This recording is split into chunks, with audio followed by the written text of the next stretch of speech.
Hi team, I hope you're all well. Today I'm here to talk to you about some of my favourite thrillers of the year so far. I really want to try and get into reading more thrillers. I've had some absolutely cracking reads this year. I do only have 4 to tell you about. They've all been 5 stars except for one, which was 4.5, but I can't stop thinking about it. But before we get into that, I did just want to say thank you to the sponsor of today's video, who are Tandem. I love listening to podcasts. I haven't listened to them in so long and I really want to get back into listening to podcasts. And one of my favourite podcasts to listen to is Case File, which is a true crime podcast. But recently Tandem introduced me to a new true crime podcast called Hi, I'm Your Birthday Twin. The host of the podcast is Alex Summers, and she has done a podcast before, an empowering podcast called All Women. And Alex does explain in the beginning of this new podcast, Hi, I'm Your Birthday Twin, that she did start this back in 2019 but had to put it down for personal reasons, and she's now coming back to the project. Now, Alex did meet her birthday twin on a night out, her 45th birthday night out, and her birthday twin is Josie, and this is a discussion between her and Josie, but things get a little bit dark on this podcast. I've only listened to episode 1 so far and I'm already like on the edge of my seat wanting to listen to episode 2. These will be coming out over the next few weeks and it's just such an exciting podcast, and it's really made me want to get back into listening to more podcasts again. So I'm really excited about this podcast. Thanks to Tandem for asking me to be involved with promoting this podcast. And if you want to know any more about Hi, I'm Your Birthday Twin, I will leave information in the description box down below so you can go and check it out if you want to. It is on Spotify and I'm really hyped about it. So there is more on Tandem's Instagram page as well if you wanted to check them out over there. But yeah, I'm super stoked about this, and it ties in nicely with some of the books I'm about to talk about because they involve podcasts as well. And I do love myself a good book that involves a podcast. I just think it's a great addition to the book, and podcasts are fantastic anyway. So yeah, if you want to know more about Hi, I'm Your Birthday Twin, check out the information in the description box down below. So without further ado, let's get into the 4 books I'm going to talk about today that have been 5-star reads for me so far this year. They are the only 5-star thrillers I have had so far. Like I said, one of these is a 4.5 star, but I think the way that I cannot stop thinking about it needs to be bumped up to a 5. So the first book I do have here is Things We Do in the Dark by Jennifer Hillier. I absolutely love this one, and this is one of the books that involves a podcast. So we do start off following Paris, and she is found by the police in a bathroom with a razor in her hand and her husband dead in the bath. Now we go through the process of exactly what's gone on here and exactly who done what and how it happened. But on top of that, we are also following someone who 25 years prior had a very similar situation called Ruby Reyes, and she looks like she's going to get early parole from prison, but she knows something about Paris's past that Paris doesn't want to get out, doesn't want to be let out into the open. We're also following a podcaster in here who is looking into the Paris story as well as Ruby Reyes and trying to piece together how these two people know each other and why. And it's such a fantastic book. The atmosphere was phenomenal. The podcast element, as I said, was great. Just added that extra twist to it.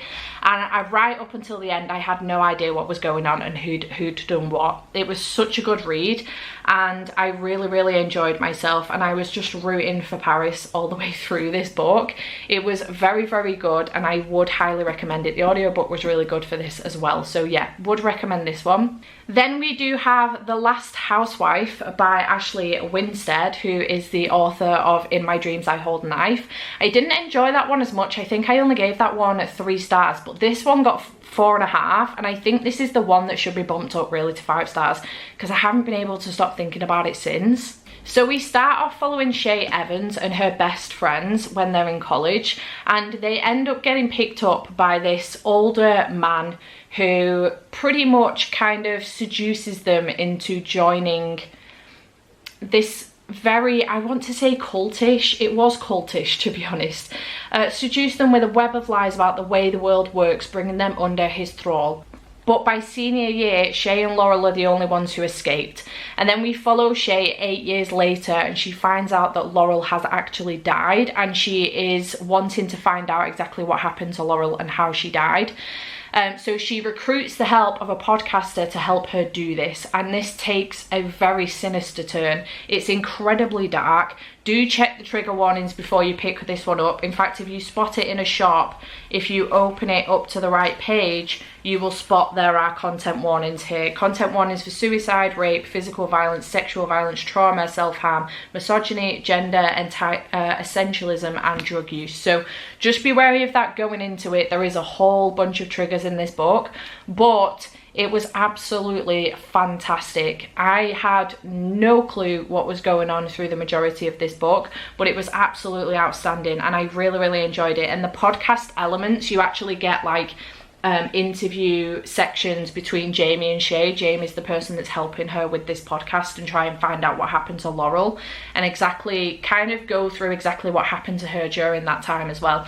But yeah, absolutely loved this. Incredibly dark. Just be careful going into this one. But I adored this one. Liked it so much better than In My Dreams I Hold a Knife. It was outstanding. Then the third book is Daisy Darker by Alice Feeney. I really enjoyed this one. This is like a one-by-one retelling, if you like. So we follow Daisy Darker, who goes to her grandmother's house. Now her grandmother's house is on this island that kind of becomes separated at certain times of the day because of the tide. It is around Halloween, and slowly but surely they're there to celebrate her grandma's 80th, and slowly but surely they get picked off one by one. Now obviously one of them is the murderer, and we're trying to figure out exactly what's going on. Even just thinking about it now, I've gotten chills. This, oh my god, really bad as well. This book shook me to my core, because I know I've said it about the other two, but all the way up to the end, when the reveal was made, I sat there and I thought, I need to go back to the beginning and read this book again and see if I can see it. Because the reveal, it had me in a chokehold. I had no clue, not a single clue. There is no way that I would have guessed that. No way that I'd have guessed the reveal in this. Not a single chance I would have guessed it. No way. Just no. I loved this book. It was fantastic. It took me so long to get into. I had an arc of it and it took me ages to get into, but that was me, not the book. The lighting just completely changed in it. I do apologise. It was me, not the book, but I am obsessed with this book. This was just outstanding. It was phenomenal, and I would love more books like this. So if you've got any recommendations, please send them my way, because I was shooketh. Absolutely shooketh.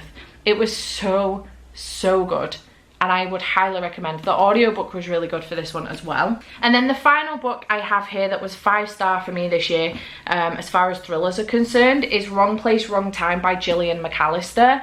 This was outstanding. I read this in one evening, which I would do it over again. And Caitlin had read it the day before, so I was texting back and forth with her, and it was phenomenal to be able to share my thoughts with someone as I was reading the book, and also my conspiracies, like my thoughts and, you know, suspicions and stuff on who was what and what had happened and all that stuff. I kind of wish I had that for Daisy Darker, but I would have been dead wrong either way. I did end up being correct about some of this one, but I just loved it nonetheless. We are following a woman who in late October is stood at the window waiting for her son to come home, and she ends up seeing him coming down the street, and he ends up killing a man on the street in front of their house, and she can't figure out what's going on. So her son gets arrested. She goes down to the police station. She ends up coming home after some questioning, and she comes home with her husband, and when she wakes up the following morning, it's the day before the day her son kills someone.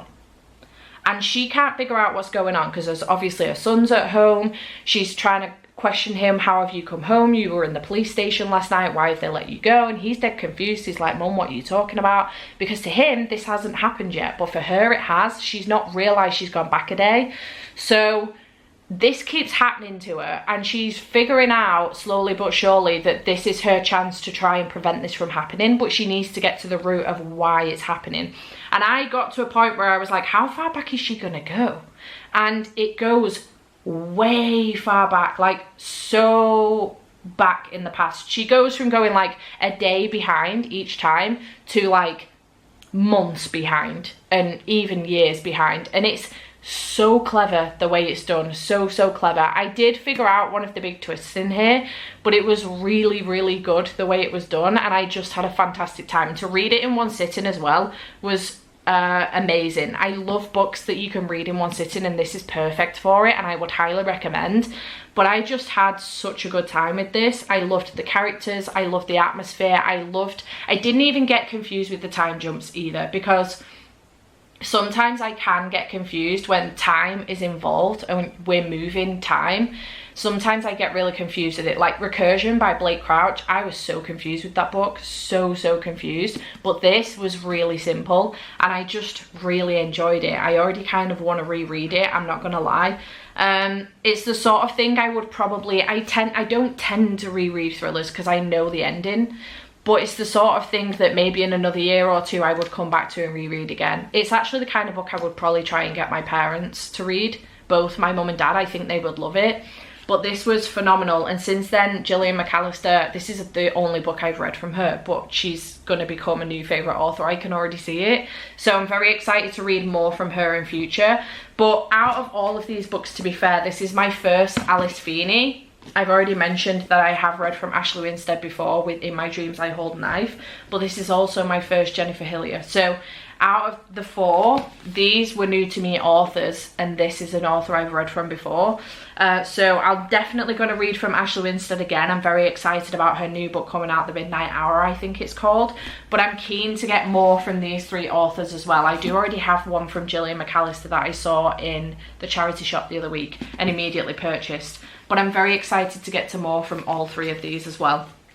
But yeah, those are the four, very quickly, those are the 4 5-star reads I've had as far as thrillers are concerned so far this year. It's been a good year, I think, for my thriller reading, and I really do want to get more into my thriller reading because I have so many on my TBR and I really want to get to them, and I've got my eye on so many as well that are coming up in the future, or some that are like backlists but I've not yet purchased. There are so many good ones and I really want to get to more of them.